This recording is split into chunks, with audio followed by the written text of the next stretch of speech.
భారత చలనచిత్ర దర్శక దిగ్గజం భారతీరాజా కన్నుమూశారు. గత కొంతకాలంగా వృద్ధాప్య సంబంధిత అనారోగ్య సమస్యలతో బాధపడుతున్న ఆయన చెన్నైలోని తన నివాసంలోనే చికిత్స తీసుకుంటున్నారు. కొద్ది కాలం క్రితం కుమారుడు అకాల మృతితో భారతీరాజా బాగా ఆవేదనకు గురయ్యారు. గానగంధర్వుడు ఎస్పి బాలసుబ్రహ్మణ్యం, మాస్ట్రో ఇళయరాజా, ఆయన సోదరుడు అంగై అమరన్, భారతీరాజా అత్యంత ప్రాణ స్నేహితులుగా మెలిగేవారు. హెల్త్ డిపార్ట్మెంట్లో చిరుద్యోగిగా పనిచేసిన భారతీరాజా సినిమాలపై ఆసక్తితో చెన్నై నగరానికి వచ్చి పెట్రోల్ బంకులో పనిచేస్తూ సినిమా రంగంలో అసిస్టెంట్ డైరెక్టర్గా కెరీర్ ప్రారంభించారు. 84 ఏళ్ల వయసులో తుది శ్వాస విడిచారు. ఈరోజు ఆయన అంత్యక్రియలు జరగనున్నాయి. భారతీరాజా మృతిపై ముఖ్యమంత్రి జోసెఫ్ విజయ్, సినీ రాజకీయ ప్రముఖులు సంతాపం తెలిపారు. 1977లో విడుదలైన 16 వయెత్తినిలే సినిమాతో దర్శకుడిగా తన ప్రస్థానాన్ని మొదలుపెట్టారు. దర్శకుడు, నటుడు, నిర్మాతగా భారతీరాజా తనకంటూ ఓ మంచి గుర్తింపు తెచ్చుకున్నారు.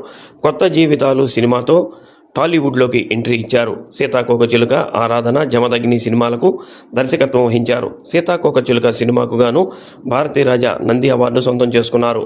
నడిగర్ తిలకం శివాజీ గణేశన్, రాధా దంటగా తమిళంలో సంచలన విజయంతో పాటు ఎన్నో అవార్డులు అందుకున్న సినిమాను ఆత్మబంధువు పేరుతో తెలుగులోకి అనువదించి ఘన విజయం సాధించారు.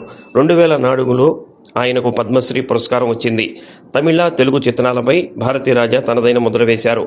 గ్రామీణ నేపథ్యం, పల్లె ప్రజల జీవనం, ప్రేమానుబంధాలు చూపించడంలో ఆయన శైలి ప్రత్యేకమైంది.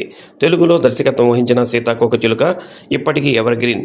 ఆ చిత్రంలోని పాటలు, సన్నివేశాలు ప్రేక్షకులను మెప్పించాయి. అన్నయ్య చిరంజీవితో ఆరాధన చిత్రం రూపొందించారు. అందులో అరే ఏమైంది అనే పాట ఎంతో ప్రాచుర్యం పొందింది. సున్నితమైన ప్రేమ, సెంటిమెంట్ కథలే కాకుండా ఎర్ర గులాబీలు, టిక్ టిక్ టిక్ లాంటి థ్రిల్లర్స్తో ప్రేక్షకులను మెప్పించారు. ఒక సినిమా వస్తే బాగుండి అనుకున్నామండి. అలాంటిది ఆరాధన అనే ఒక సినిమా వచ్చింది. బట్ ఆ సినిమాలో నేను నటుడుగా మరొక కోణంలో నేను తర్ఫీద్ అయ్యాను. మరొక కోణంలో నేను ఆవిష్కరించుకోబడ్డానంటే గనక ఆ ట్రైనింగ్ ఇచ్చినటువంటి ఒక లెజెండరీ, ఒక ఇన్స్టిట్యూట్ యాక్టింగ్ కి భారతీరాజా గారు ఆయన నన్ను మోల్డ్ చేశారు. ఎలాగ చేయాలో అని కొత్తగా చూపించారు. బట్ అన్ఫార్చునేట్లీ ఆ సినిమా అనుకంతగా ఆడకపోవచ్చు, కానీ ఆ సినిమా మాత్రం ఆ జీవితంలో మర్చిపోలేను. ఆయన దగ్గర నేను ఒక పరిణితి చెందినటువంటి ఒక యాక్టర్గా ఒక రూపాంతరం చెందాను.